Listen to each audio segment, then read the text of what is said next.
श्री लक्ष्मण राजपूत छात्रावास की जमीन विवाद को लेकर बोले दिग्विजय सिंह। डूंगरपुर राजस्थान डूंगरपुर जिले के लक्ष्मण राजपूत छात्रावास का रामनवमी के दिन से लगातार 9 अप्रैल तक हक की लड़ाई लड़ना बताकर लक्ष्मण राजपूत छात्रावास का महापड़ाव डाला गया। साथ ही आज जिले भर से राजपूत समाज की महिला शक्ति एवं राजपूत सरदारों को लक्ष्मण राजपूत छात्रावास में मुद्दे की बात रखने को लेकर बुलाया गया। इस मुद्दे पर राजघराने एवं समाज के बीच में श्री लक्ष्मण राजपूत छात्रावास के विवाद को लेकर अपनी बात रखी। आज दिग्विजय सिंह ने अपने उद्बोधन के दौरान किसको लिया निशाने पर और किस पर इशारों में बोला जुबानी हमला।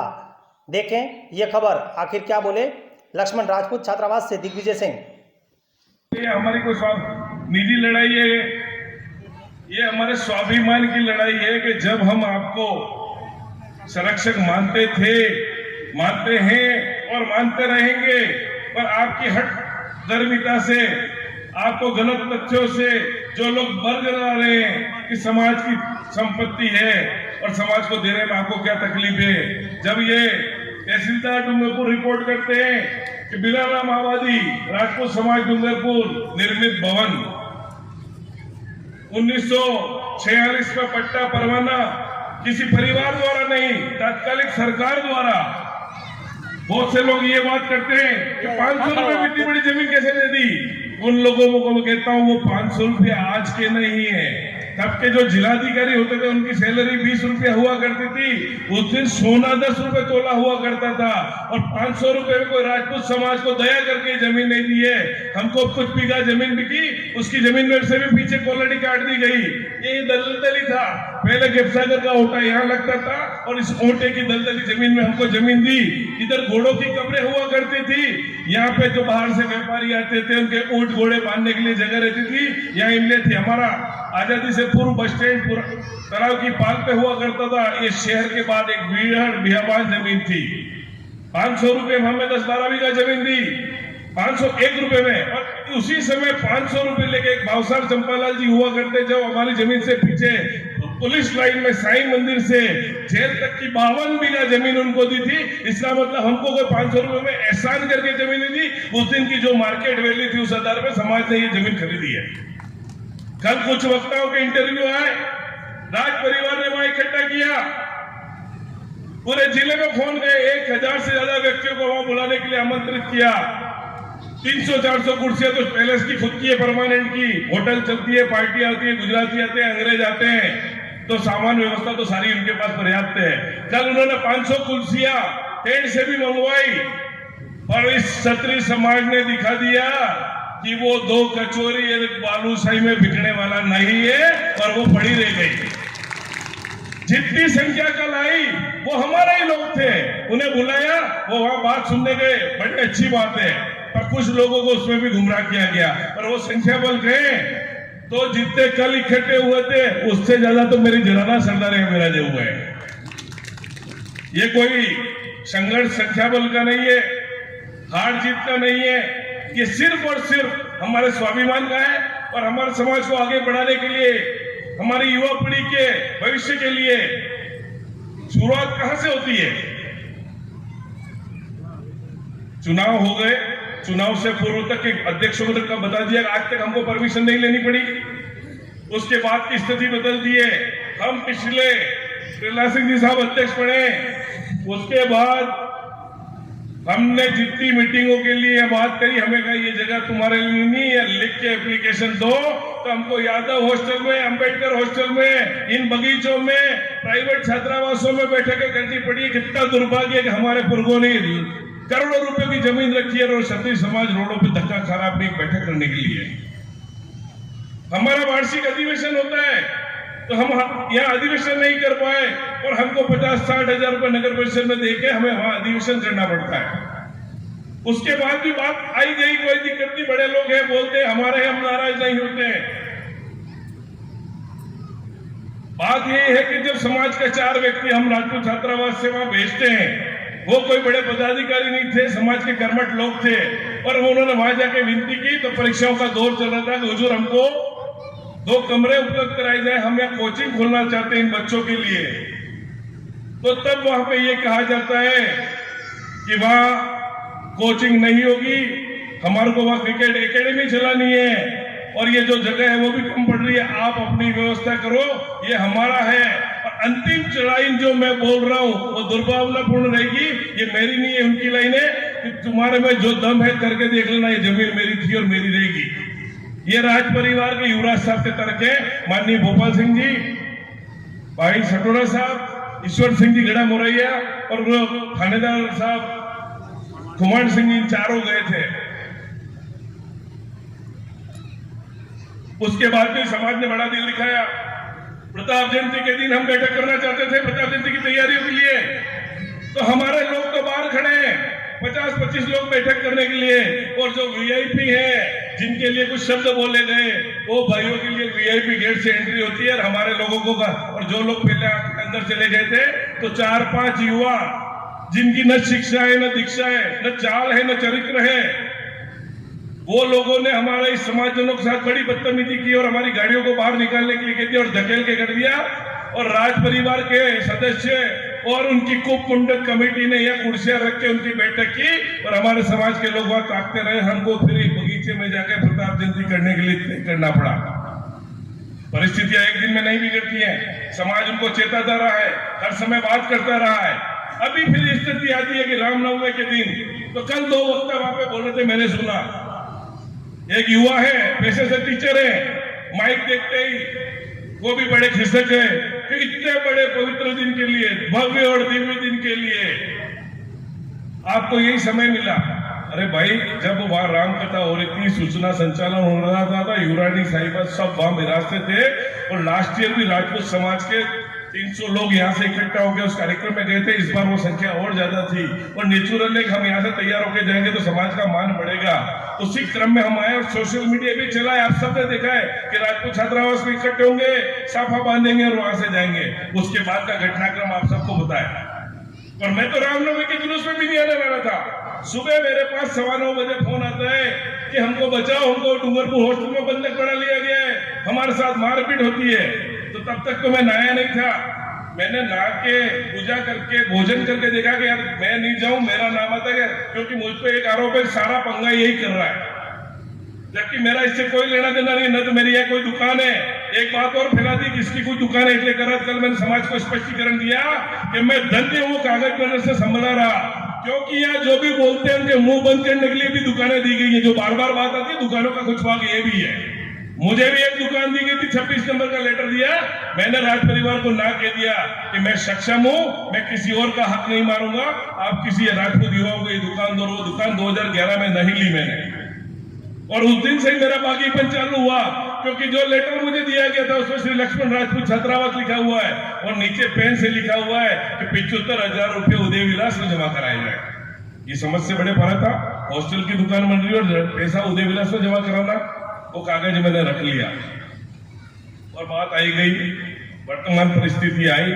मैं वहां गांव से निकला तो मैं कहा मेरे जाने से पहले निपट जाए भगवान। और मैं आके देखता हूं कि हमारे समाज के 150-200 लोग बाहर खड़े हैं, जनाना भी है, बच्चे भी हैं और 50 पुलिस वाले भी हैं, 4 आदमी अपने अंदर हैं, उनके 5-7 लोग उनकी मर्जी से आ रहे थे इस गेट से, और इन लोगों को ऐसे बंधक बना के रखा और बाहर से पुलिस चिल्ला रहा है, एडिशनल एसपी चिल्ला रहा है, एक छोटे से गेट में उंगली कर करके कह रहा है युवरानी साहब गेट खोलो, ओकम गेट खोलो। कहां क्या बोलूं, पूरा बता भी नहीं सकता, कुछ वीडियो में मैं दिखा भी नहीं सकता। समाज की मर्यादाओं को ताड़ ताड़ कर दिया गया है। आप कहते हो ये हॉस्टल समाज का है, ट्रस्ट का है, तो आप राज परिवार हिंदुस्तान के कोने में 11 बजे से पहले नीचे नहीं उतरते तो सुबह 9 बजे युवरानी साहब का क्या काम था, मुझे ही समझ में नहीं आ रहा है। तो ये सारी स्थिति को वीडियो में कैद किया गया, पर सारे वीडियो समाज की मर्यादा के लिए नहीं दिखाए जा सकते, सारी बात करना भी उचित नहीं है। सारी बात आई गई, हम लोगों ने बड़ी विनती की, उस कार्यक्रम में जाना है, थक कर मुझे मेरी जीप को उस बाउंड्री के पास लगाना पड़ा और उसको उस बाउंड्री के ऊपर से जीप से चढ़कर हम 20-25 लोग अंदर आए और उस ताला को खोलने के लिए प्रयास किया, पर पुलिस आ गई थी और वो ताला खोलना पड़ा और किस जद्दोजहद में खोलना पड़ा, वो बड़े शर्मनाक विषय की बात है। रही बात हॉस्टल के स्वामित्व की, वो कल भी हमारा था, आज भी हमारा है, और पिछले 11 दिन से बैठे और किसी माई के लाल की औकात है इस राजपूत समाज से खाली करा के देख ले। साथियों, ये आज कोई सभा किसी के विरोध के लिए नहीं है। आपने इस बैनर पे गौर नहीं किया हुआ है। ये हमारा रजिस्टर्ड ट्रस्ट है। उस दीवार पर भी कल हमने लिख दिया है, आज वो श्री लक्ष्मण राजपूत छात्रावास ये आधिकारिक आम सभा है, सरकार के ट्रस्ट की आम सभा है और इसमें लिया हुआ निर्णय सरकार को मानना पड़ता है। हमारी ये कॉपी रजिस्ट्रार में जाएगी। तो मैं इस सदन से ये सहमति चाहता हूं कि जो आज ये सदा आम सभा में तय होगा और इस सदन तय करेगा, सरकार को मानना है और हम कोऑपरेटिव रजिस्ट्रार को इसकी कॉपी भेज रहे हैं कि आम सभा में आज हम प्रस्ताव लेते हैं। उस प्रस्ताव के अनुमोदन के लिए आप सब अपने दोनों हाथ उठा के इस बात का समर्थन करें कि यह हॉस्टल राजपूत समाज का है कि नहीं। आप इसके लिए तैयार हैं कि नहीं? ये आपके पुरुषों के पैसों से बना है कि नहीं? इसके लिए आप आगे संघर्ष करेंगे कि नहीं? तो साथियों, इस जनवेदनी ने जो आज बात कही है, कानूनी पक्ष है। ये वीडियो, ये फोटो, ये आम सभा में क्षत्रिय समाज ने तय किया। ये छात्रावास हमारा है और कानूनी लड़ाई लड़ने की पहली दौर में आज इतने लोग इकट्ठे हुए हैं। छात्रावास के लिए जो कानूनी पहलू में जांच की, 98 के प्रकरण को बार बार कहते हैं हमारे पास स्टे है, हमारे पास पट्टा है, ट्रस्ट हमारा है। ट्रस्ट की लड़ाई अलग है, मालिकाना हक किसका है। ये 1908 से 1945-46 से जमीन हमारी और 98 में ट्रस्ट तुम्हारी हो गई। किसने कहा? उनका वकील खुद कह रहा ट्रस्ट में, ट्रस्टों में ट्रस्टियों के साइन नहीं है। 18 ट्रस्टियों में से 8 स्वर्ग लोग चले गए हैं, 10 जिंदे उसमें से महाराज साहब और महाराज कुंवर साहब हैं, उसमें से 8 अपने साथ हैं। एक दिन में ये सारी चर्चा हो चुकी है। तो कहीं ना कहीं इस नियत में खोट है। ये लाखों की घास लगाई गई, ग्रेनाइट बिछा के पीठ, और ये बच्चे सामने खेलते हैं। तो जब हमने यहाँ प्रवेश किया तब इन बच्चों को इसके अंदर पांव रखने मिला और 2-3 दिन बाद यहाँ उद्घाटन होने वाला था। अन्य समाज के तो खूब कोच आ रहे थे, अन्य समाज के खिलाड़ी आ रहे थे और छात्रावास का बच्चा इसका उपयोग नहीं कर सकता था। ये सारी परिस्थितियां क्यों बड़ी? भगवान रचित है। और रामनवमी के दिन, इससे पावन पुण्य दिवस के दिन भगवान ने हमको यहाँ प्रवेश करने का दिशा निर्देश दिया और वो अखंड मुहूर्त में हम आए और ये भगवान की अनुमति थी कि रामनवमी का दिन चयन किया। और उस दिन जिस शुभ चौगड़िए में समय भी बिल्कुल अभिजीत था, गेट खुला, वो मेरे पास प्रमाण है। 12:15 बजे हमने एंट्री करी है अभिजीत मुहूर्त में। इसका मतलब ये जो नारियल यहाँ रखा गया है अब हिलने वाला नहीं है। साथियों, छात्रावास कानूनन तौर से, शारीरिक तौर से और हर तरीके से हमारा है, पर हम इसको और भव्य बनाएंगे। हमारे से प्रेरणा ले लेके कई समाजों ने छात्रावास बनाए। हम तो चिमुतर-पिचुतर में, जब हमारे घर में पैसे नहीं थे, जिले के हर घर से पैसा ला के छात्रावास बनाया है और आज हमारा छात्रावास खंडन स्थिति में है। अब हम इसको टारगेट लेके चल रहे हैं। आगामी 5 साल के अंदर इसके अंदर 10 करोड़ रुपए का निवेश करके इसको भव्य स्वरूप दिया जाएगा। ये बीच के 3 हॉल बने हैं, उसमें एक में लाइब्रेरी, पुलिस और आर्मी के लिए जो परीक्षा करेंगे उनके लिए जिम और एक शूटिंग रेंज की स्थापना भी हम 1 साल के अंदर अंदर करने की कोशिश करेंगे आप सबके सहयोग से। रेलवे स्टेशन डूंगरपुर से अब पूरे भारत की ट्रेनें जा रही हैं। रात को यहाँ ट्रेन मिलती है जयपुर के लिए, इंदौर के लिए, अहमदाबाद के लिए। जिले का क्षत्रिय या हिंदुस्तान का कोई क्षत्रिय वो ट्रेन से अपने गंतव्य पर जाना चाहे और अपनी गाड़ी यहाँ लाके रखे, रेलवे स्टेशन जाके अपना काम निपटाए और दूसरे दिन यहाँ से अपनी गाड़ी लेके जाए। तो ऐसे लोगों के लिए जो 6 गेस्ट रूम है उसको भी तैयार करेंगे ताकि उस व्यवस्था का भी उपयोग हो। छात्रों को नवीन एडमिशन देने की प्रक्रिया आज से हम चालू कर रहे हैं। आज रणनीति तय होगी, आगामी दिनों में जो कोचिंग और नई परीक्षा है उनके लिए कोचिंग की भी रणनीति बढ़ाएंगे। और छात्रावास की इनकम है उसको अगर हम हमारे कब्जे में लेने की बात कर रहे हैं, दुकानदारों को हमने नोटिस देने का काम चालू कर दिया है। ये इनकम आएगी तो हम छात्रों को निःशुल्क भोजन भी समाज की तरफ से करेंगे, ये प्रण भी लिया गया है। हर घर से हमको 1 किलो अनाज लेंगे, ऐसा एक अभियान भी हमारे युवा चलाना चाहते हैं ताकि हर व्यक्ति को लगे 1945-46 में हमने 1-1 रुपया दिया, तो आज आप उस केस बुक को पढ़ के आए। आज आपने साइन किया तो ऐसी स्थिति नहीं आएगी, पर अब हर साल हमें हर घर से 1 किलो अनाज लेना है। वो सांकेतिक है ताकि हमें ये एहसास होता रहे कि हॉस्टल मेरे श्रम से, मेरे पुण्य से, मेरे समाज के लिए चल रहा है।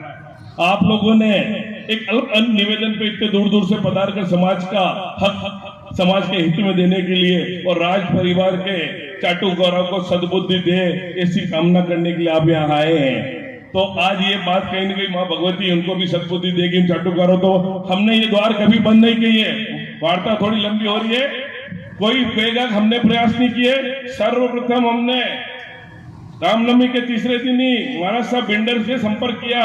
सुबह 3 बजे उठ के यहाँ से हमारे पदाधिकारी गए, 7:30 बजे भिंडर गए, भिंडर साहब को पूरा समझाया। भिंडर साहब दिन में यहाँ आए, हमारी बात ले जाके उनको बताई। भिंडर साहब ने आके वापस सर्किट हाउस में बात करी और हमारी बात को कि नहीं यार उनके पास तो कोई 98 का आदेश है और वो नहीं मान रहे। तो भी भिंडर साहब ने कहा कि अगर ऐसी कोई चर्चा पड़ी मुझे वापस बुलाना तो आप आ जाएंगे। फिर हमारे समाज के पास 3 प्रतिनिधि मंडल और आए, पर वो प्रतिनिधि मंडल आते थे, अपने ही लोग हैं, और उन्होंने अपनी बात कही यार इन मुद्दों पे तो बात है पर मूल मुद्दे पर बात न करो, ये पट्टा लेने के लिए तो राजी नहीं है। और हमने कहा कि एक ही शर्त है, चलो ये आंदोलन खत्म, बिना कार्यकारिणी के प्रस्ताव के लिए हमने एक ही कहा कि ये पट्टा आप लो नगर पालिका से, इसको उदय विलास में रख दो, हमको फोटो कॉपी भी मत देना, हम ये आंदोलन खत्म करके चले जाएंगे अगर इनकी नीयत में फेर नहीं है तो। भाई पट्टे लेने की बात है, वो कह रही समाज की संपत्ति है, तो फिर पट्टा समाज के नाम से लेने से क्या दिक्कत है? और पट्टा हमको नहीं चाहिए। राज परिवार उदय विलास को ले जाके फ्रेम में जड़वा के रखे, उसके बाद की कार्यकारिणी हम तय करेंगे। कल वार्ताओं का और दौर चला, हमारे लोग वहां पहुंचे, उस बात का भी कोई रिजल्ट नहीं दिया। रात को एक कूटनीतिक संदेश और आया, मेरे सांसारिक गुरु हैं और अपन सब विनोद देते, एक महंत जी यहाँ पधारे, उन्हें कहा यार इसका तो आज हल निकालो, कल के बाद ये पानी अपने हाथ से निकल जाएगा और कुछ नहीं बचेगा। मैं कहा नहीं साहब, सब कुछ हमारे हाथ में, राज परिवार हमारा है, कल भी था और कल आने वाले समय में भी रहेगा। ये संरक्षक थे, हैं और रहेंगे। आप यहाँ पधारे तो आपकी बात मानते हो, कहते हैं कि आज शनिवार छुट्टी है, कल रविवार है, तो पट्टा तो नहीं मिल सकता। वो एक लिखित कागज में हमको दे दें कि पट्टा देने की सहमति है, और कल इस सभा में आके मंच से कह दें कि मैं पट्टा समाज के नाम करने तैयार हूं, तो उनको 51 किलो का हाल समाज पहनाएगा और जो जुलूस कलेक्टर जा रहा है वो उदय विलास जाएगा। हमारी तरफ से कोई गुस्ताखी नहीं की गई है, हमने सारे दरवाजे खोल रखे और आगे भी खुले रहेंगे। ये कोई रण का मैदान नहीं है, हमारे स्वाभिमान की लड़ाई है। ये लक्ष्मण राजपूत छात्रावास था और रहेगा, वो संरक्षक थे और रहेंगे। बात रही विधान संविधान की, तो जो समाज में वो ही किया जाएगा, हमारा समाज निर्णित करेगा और निर्णय के बाद हमारे लोग इसको नॉमिनेट करके, हमने आज आसपुर के अंदर 2 भवन बनाए, सागवाड़ा के अंदर हमने भवन बनाए, जो एक दिन के अंदर लाखों रुपए इकट्ठा करके इतनी बड़ी बात समझे, इतनी बड़ी करोड़ों की प्रॉपर्टी को संभालना हमें नहीं आता है, जिसकी मासिक इनकम 2 से 3 लाख रुपए दिन बच्चों में हम उनकी व्यवस्था नहीं कर सकते। गलती हमारी थी कि हम जागृत थे, जागृत नहीं थे, बटे हुए थे, और बटे हुए भी ऐसे कि सुबह में बात ये करते हैं, शाम को ये बात करते हैं, और किसी को पैलेस देखने का शौक हो जाता है, किसी को कुछ और देखने का शौक होता है, और समाज उस पर तीसरे नंबर पर चला जाता है। वहां टिकट है, आप टिकट लेके देख के आ जाओ, पर हमारी बात तो सुनो कि समाज की है। तो समाज को मैं अब अन्य बातें कह के विषय से नहीं भटकाऊंगा, आप दूर दूर से पधारे हैं, मुख्य विषय सबने कह दिया है। हमारा विषय सिंगल है, पट्टा लेंगे, संचालन हमारा होगा। बीएन और बांसवाड़ा हॉस्टल राज परिवार ने दिए हैं और संचालन समाज कर रहा है, वो संरक्षक है, जबकि ये हमने खरीदा है और संचालन वो कर रहे हैं। तो हमने वही कहा बीएन और बांसवाड़ा की तरफ में संचालन समाज करेगा, संरक्षक पद उनको देने के लिए हम कल भी राजी थे, आज भी हैं, और पट्टा तो हमारा हक है और लेके रहेंगे। और मैं आज आपसे वादा करता हूं कि शायद पट्टा तो बहुत जल्दी हमारे हाथ में होगा। आप लोगों ने जो समय दिया, अब अध्यक्ष जी का उद्बोधन है, अध्यक्ष जी के उद्बोधन के बाद हम लोग जो बुजुर्ग चल नहीं सकते वही यहाँ विराजे, बाकी सभी जनानाओं को, युवाओं को, बच्चों को शांतिपूर्वक मौन जुलूस रहेगा। तख्तियां है हमारे पास, सड़क पूरी गिरेंगे नहीं, कलेक्ट्रेट तक इतना श्रम करना पड़ेगा। आप इतनी देर विराजे, पर इतिहास में देखो छोटी मोटी लड़ाई होती तो हम कहीं से भी लड़ लेते, पर ये लड़ाई ऐसी है जिसमें हम जीव नहीं खोल सकते क्योंकि हमारी मर्यादा जाएगी। हम नारे किसी के विरुद्ध लगा नहीं सकते क्योंकि हमारी मर्यादा जाएगी। बंद मुट्ठी है तो बंद मुंह रख के हमारी बात करके कलेक्टर साहब को ज्ञापन देंगे, तो सभी लोगों को अनुशासन में उस ज्ञापन में आगे चलना है। और ज्ञापन के माध्यम से हम कलेक्टर साहब से और राज्य सरकार से अनुरोध कर रहे हैं, पट्टा हमारा था उसे अविलंब दिया जाए, नहीं तो आने वाले समय में हम संभाग स्तरीय क्षत्रिय सम्मेलन करके सरकार को घेरेंगे।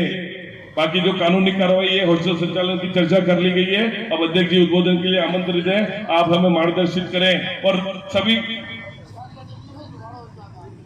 एक सेकंड अध्यक्ष से पहले हमारे ट्रस्टी जो 8 हैं उसमें श्री सूर्य सिंह जी लिमड़ी भी यहाँ विराजे हुए हैं, वो अपना वक्तव्य देंगे, अपना अनुभव साझा करेंगे। उनके बारे में मैं पहले ही बता दूं, ये मलाई बनी, ये काजू कतली का टुकड़ा दिखता है गूगल मैप पे देखो तो चौकोर, और नीयत क्यों बिगड़ी। ये हॉस्टल आज से 20 साल पहले एक बंगारी रहता था, एक अग्रवाल का गोदाम था, एक पत्थर गोदाम और था, यहाँ आरएफसी का गोदाम था, वहां नेहरू युवक केंद्र चलता था। सारी सफाई करके हमने इसको हीरे जैसा बना दिया। तो इन बटुकदारों को, जो चमचों को लगा हुजूर आते मजेदार काम थी जाएगा, अपना घणो बढ़िया थी जाए निर्णय सब उनको करिए। मैं सूर्य सिंह जी को आमंत्रित करता हूँ इस बारे में। ये उस ट्रस्ट के ट्रस्टी हैं और 8 ट्रस्टियों की तरफ से हमारा कोई बात बताएंगे आदरणीय सूर्य सिंह जी। आपके अपने क्षेत्र की तमाम खबरों को देखने के लिए हमारे न्यूज़ 24 पब्लिक वॉइस चैनल को सब्सक्राइब करें और खबर को लाइक व शेयर करें।